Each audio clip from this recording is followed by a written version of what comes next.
बिहार की बात करेंगे जहां पर अपराधियों ने कानून को एक तरीके से चुनौती दे रखी है। आज हम आपको बिहार का क्राइम कैलेंडर दिखाएंगे। कल बेगूसराय में दिन दहाड़े एक युवक को मार दिया गया, कई राउंड फायरिंग की गई जिसमें एक शख्स की जान चली गई, 3 लोग घायल हुए हैं। खगड़िया में भी हत्या का मामला सामने आया, समस्तीपुर में फायरिंग हुई, सहरसा में पुलिस पर हमला हुआ जिसमें हमलावरों ने इंस्पेक्टर का सिर फोड़ दिया।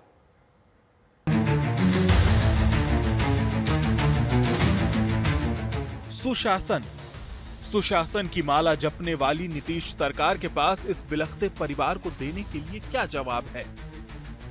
दहाड़े मारती इस मां का सामना कैसे कर पाएंगे नीतीश कुमार? क्या बताएंगे इस मां को कि अगर सूबे में सुशासन है तो क्यों इसके बेटे के सीने को गोलियों से छलनी कर दिया गया? ये बिहार के बेगूसराय की तस्वीर है। बेखौफ बदमाशों ने कल दिन दहाड़े लोहिया नगर थाना क्षेत्र में बाघा रेलवे गुमटी के समीप अमित कुमार नाम के युवक की हत्या कर दी। हमलावर करीब 6 की तादाद में चेहरे पर नकाब लगाकर बाइक से आए थे। दिन दहाड़े हुई इस गोलीबारी में एक शख्स जख्मी भी हुआ।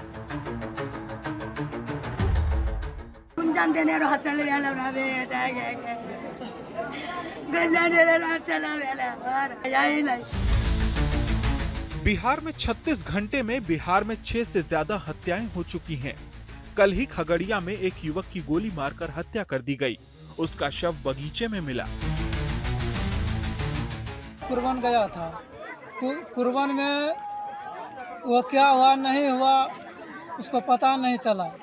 वहाँ से ऑन करके यहाँ पर वहाँ मारा कि यहाँ मारा, ये मेरे को कोई मालूम नहीं चला। जहाँ सीएम का दफ्तर है, जहां विधानसभा है, जहां पुलिस मुख्यालय है, पटना के उस हिस्से से चंद किलोमीटर दूर एक वकील को गोली मार दी जाती है। परिवार पर कयामत टूट जाती है और बिहार के एक और डिप्टी सीएम कहते हैं, नहीं जनाब, यहाँ तो सुशासन है।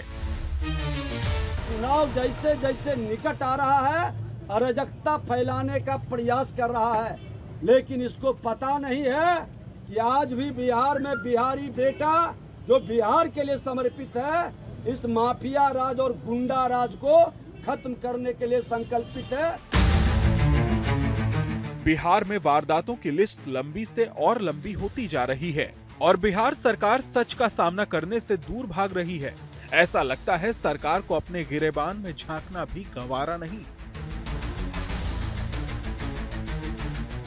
बिहार में इसी साल चुनाव है। नीतीश लगातार जंगल राज का डर दिखाकर चुनाव जीतते रहे हैं, लेकिन इस बार उनके लिए जवाब देना मुश्किल हो सकता है। आज तक ब्यूरो। रोहित सिंह मेरे सहयोगी जुड़ गए हैं तमाम जानकारी के साथ। रोहित, जिस तरीके से सत्ता पक्ष ये कह रहा है कि इसका कोई पॉलिटिकल कनेक्शन नहीं है, जितनी भी वारदात हो रही हैं उसमें कोई क्राइम जो किया गया है वो किसी भी राजनीतिक वजह से नहीं है, क्या ये वाकई सच है?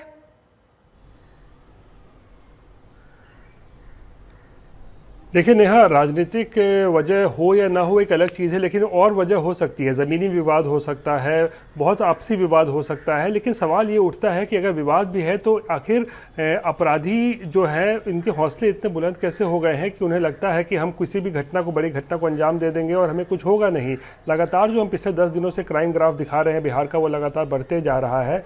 तकरीबन 2 दर्जन हत्याएं हो चुकी हैं पिछले 10 दिनों में। तो आप समझ सकती हैं कि किस तरीके से रोज़ाना 2-3 हत्याएं जो है बिहार में रिपोर्ट की जा रही हैं। और ये अपने आप में एक नीतीश कुमार के सुशासन पर तो सवाल खड़ा करता ही है। कहीं ना कहीं विपक्ष को भी एक बहुत बड़ा मुद्दा मिल गया है जिसको लेकर वो नीतीश कुमार और उनके सुशासन को लेकर जो है उनको घेरने की कोशिश कर रहे हैं। हालांकि सरकार का वही दावा है कि ऑर्गेनाइज्ड क्राइम बिहार में नहीं है, जंगल राज बिहार में नहीं है, लेकिन जो हालात इस वक्त दिख रहे हैं वो वाकई चिंताजनक हैं और पुलिस का डर लगता है अपराधियों के दिलो दिमाग से जो है वो बिल्कुल नदारद हो गया है और अपराधी जो चाह रहे हैं वो उस घटना को अंजाम दे रहे हैं।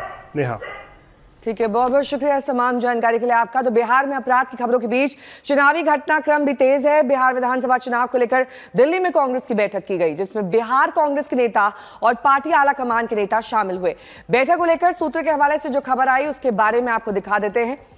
सूत्रों की माने तो राहुल गांधी ने कहा कि मतदाता पुनरीक्षण के मुद्दे के खिलाफ बिहार में व्यापक प्रचार करो, विरोध प्रदर्शन करिए, लोगों को जोड़िए। उन्होंने कहा कि वोटर रिवीजन के जरिए बीजेपी उन लोगों को के वोट काटना चाहती है, जो महागठबंधन की ओर आस लगाए देख रहे हैं। राहुल ने यह भी कहा कि बीजेपी के निशाने पर ओबीसी, एससी और अल्पसंख्यक है। बिहार के नेताओं से राहुल गांधी ने कहा कि बड़ा प्लान बनाओ, हम सब मिलकर उस पर अमल करेंगे, आला कमान साथ देगा। इसके अलावा बैठक में क्या कुछ हुआ, सूत्रों के हवाले से खबर है कि बैठक में सीएम चेहरे पर कोई बातचीत नहीं की गई। कांग्रेस आला कमान ने साफ किया कि बिहार में तीसरे मोर्चे की कोई गुंजाइश नहीं है, इसीलिए इस पर ध्यान देने की जरूरत नहीं है। लड़ाई सिर्फ महागठबंधन और एनडीए के बीच होगी, इसी पर फोकस करिए। तो ये पूरा सार है कांग्रेस की बैठक का। वैसे आज 2 प्रेस कॉन्फ्रेंस भी कांग्रेस की ओर से होने वाली है।